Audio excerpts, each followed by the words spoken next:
Good morning, this is Gabriel Porras with SCW News and a Decision 2018 update. Well, it has been nearly 5 hours since polls closed here in California, and we are just beginning to get updates in the local elections.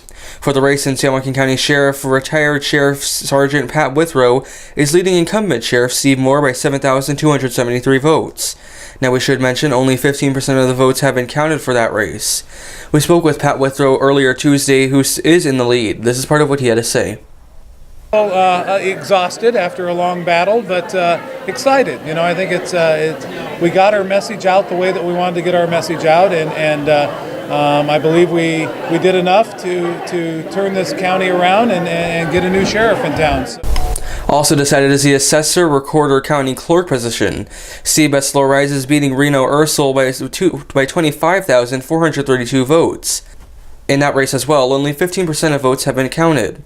For the County Supervisor 4th District seat, Chuck Wynn is beating Julie Dameron Brown with 90% of the votes counted. For County Supervisor 2nd District, Kathy Miller and Steve Smith will go on to the general elections in November. For Stockton City Council positions, only small percentages, less than 13% of the votes, have been counted. If current vote numbers stay the same, the City Council District 1 race will have Sol Jobrak and Mike Linker continue on.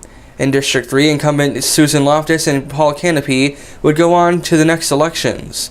Finally, for District 5 of Stockton City Council, incumbent Christina Fugazi would face Dwayne Medina in November. Now again, those last city elections are only 12, 13, and 10% accounted for. Turning to the governor's race now, Gavin Newsom and John Cox will compete in the November elections.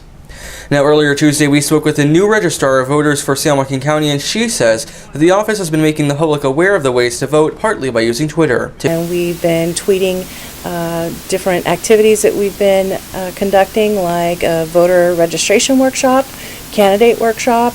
We did an election observer workshop, and we're really trying to reach out to different segments of the community so that when they go out and do voter registration work and get out the vote, they know what to look for, they know how to help people. Now, we still are far from the final numbers of votes in all of the races here, so make sure to stay with us here and on our social media accounts for updates in the races throughout the night or in our morning as well, and throughout today until we get final results.